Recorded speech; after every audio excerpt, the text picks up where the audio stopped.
For years, people have been suggesting that I watch Batman the Animated Series. I put it off for a long time, but finally, I watched it. It was good. It impressed me so much that I just had to make a video about it. Batman the Animated Series is a 1992 cartoon that ran for about a year with 65 episodes. In 1994, the show was continued under the name The Adventures of Batman and Robin. This version of the show also ran for a while and had 20 episodes. After this, Warner Bros. Animation wanted to focus on another show, Superman the Animated Series. 2 years pass and Batman is as popular as ever, so to accompany the new Superman episodes coming out, Batman the Animated Series was revived yet again. This time it had 24 episodes and ran under the name The New Batman Adventures. And just so you know, I watched the whole series on HBO Max, which divides the show into 3 seasons. I can only reference how I experienced the show, so how the episodes are divided on HBO Max is how I'll be referring to the seasons and episodes. This story takes place in the 20th century. When exactly? Yes. Some things remind me of the 20s and other things resemble things of the 90s. It's a pretty clever way to make sure the show automatically feels nostalgic for any generation. There are a lot of people on the internet who can dissect this show far better than I can. This commentary is just here to add my 2 cents to the discussion around Batman the Animated Series. So of course, there might be a few spoilers. But I'm going to try to keep the spoilers to a minimum so that this maybe will encourage you to check out the show for yourself. Quality. The main reason I never watched this show before now was because I was afraid it would just be a cheesy Saturday morning cartoon. Oh boy. The show was episodic, but it never truly had a weak episode. Some of the plots were weaker, but never truly a badly written episode. But man oh man, were the good episodes good. Now, I don't really know anything about animation, but I can see the effort put into not only the drawing, but also the music, writing, and overall vision of the show. It's not the little kid show you think it's going to be. Much like Star Wars: The Clone Wars, it masks complex themes through the music and art. Maybe I'm just a 2000s baby, but the slower frame rate and hand-drawn animation gives it a special feel rather than an old one. Then there's the music. It seems every episode had its own theme and every character had his own life motif. That was awesome. With shows targeted towards kids and selling toys, it's very easy for the episodes to feel routine. The unique music gave every episode a personality. Something else that helped create a unique feeling was the special title cards at the beginning of most of the episodes. For seasons 1 and 2, the episodes began with a unique image and the opening credits. It's a shame they did away with the title cards in season 3 because I thought it was something that truly made the show special. Even if it was just a little detail, it showed the thought and effort that went into each story. Speaking of season 3, so I know the show had been discontinued only to come back a few years later, but I cannot figure out for the life of me some of the decisions they made for season 3. No title cards for starters, but beyond that the show seemed more adult. They took a more edgy approach with some of their stories and character designs. Where relationships were hinted at earlier were now strongly implied. Also, the characters said "oh my god" more. A subtle difference, but it really bothered me. Also, the skirts were way shorter. When it came to the female characters, they were no longer afraid to show some skin. But in an attempt to be more edgy, it comes across more cartoony. I'll talk about her more later, but take Poison Ivy for example. She was a full-grown woman. A crazy plant lady, but a doctor nonetheless. Now she just looks like a teenager in a Harley Quinn makeup wearing half of a Tinkerbell outfit. Characters. Batman/Bruce Wayne. The balance between Batman and Bruce Wayne was amazingly well written and well voice acted. Shout out to Kevin Conroy for making them sound like 2 completely different people. It makes sense why people wouldn't recognize him by his voice. Anyways, back to the storytelling. Batman isn't invincible and we get to see him get hurt. He doesn't always win the day, but by watching his struggles we see his true strength. Each fight makes sense. He isn't getting beat up by some nobody bad guy just because it's the climax of the episode. If it's a strong villain, they get more hits in, and if Batman faces a weaker villain, then there's often some obstacle he has to get around. The writing is very clever and consistent with the quality of threats Batman has to face. There's also a lot of detective work by both Bruce Wayne and Batman. The personality of this masked crusader is complicated and extremely interesting.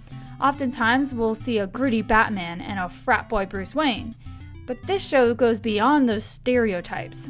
Some episodes that really highlight his character are The Forgotten, Perchance to Dream, Beware the Grey Ghost, and I Am the Night.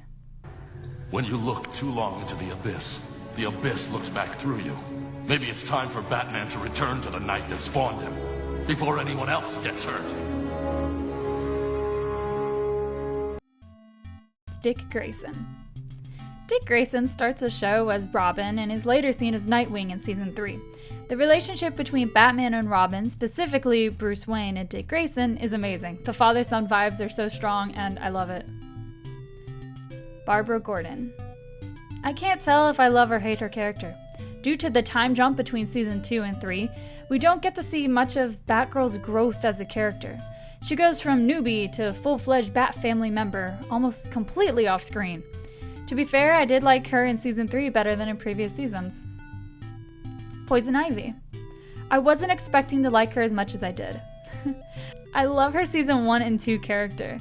From the design to the personality, she was awesome. A crazy plant lady who knew a lot about biology made for a great villain. Unfortunately, Season 3 hits us all in different ways. For Poison Ivy, it de-aged her, making her look like less of a threat, and took away a lot of the clever writing. The blood of those flowers are on his hands! The Joker. Mark Hamill is best Joker. In all seriousness, I love how Joker is Batman's opposite.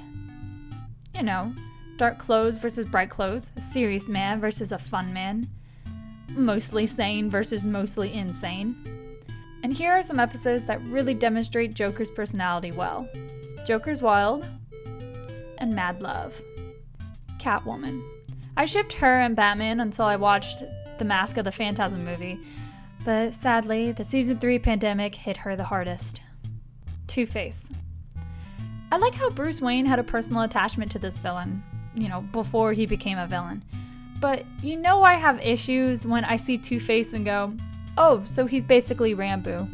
Harley Quinn. This is the version of Harley Quinn I always root for. She's deranged and would do anything for the Joker. No one's saying she's a good role model. She's the exact opposite of a good role model, which is what makes her an amazing villain. She's the person you point to and say, don't fall for that guy, you'll end up like her.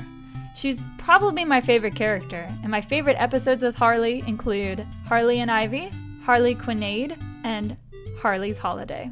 Again with the fish. I hate fish. No offense, Mr. J. Poor Harley. This caper's been kind of rough on you, hasn't it? Uh-huh. Cheer up! You can be my very own little mermaid. Ooh. You're really sick, you know that, boss? Scripture reference. In the episode Avatar, Batman is taken to the desert to apprehend Raj Al Ghul. At the end of the episode, everyone is riding brown horses except for Batman, who rides a white horse.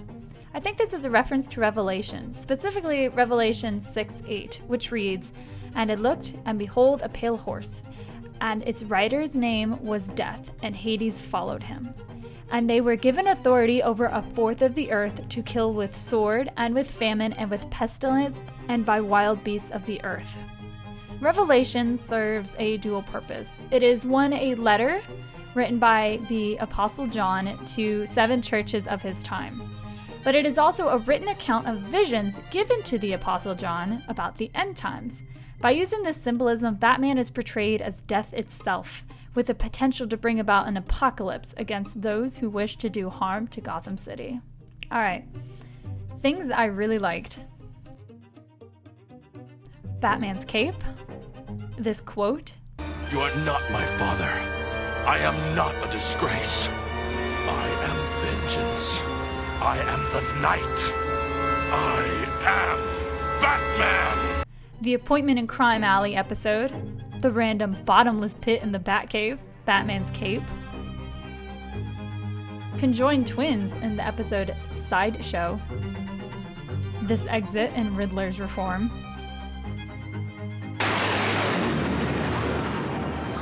Batman's cape, a couple things in Time Out of Joint, like getting trapped in time, going really fast, and a Superman reference. Faster than a speeding bullet. The entire trial episode. I used to believe Batman was responsible for you people. But now I see nearly everyone here would have ended up exactly the same, Batman or not. Oh, the gimmicks might be different, but you'd all be out there in some form or another bringing misery to Gotham. The truth is, you created him. And finally, I really liked Batman's cape. Final comments. I've said too much about this show already. Go watch it if you have any appreciation for superhero shows, but honestly, if you've watched this long, you've probably already seen the show and know how great it is. Thanks for watching, and I'll be making more videos soon.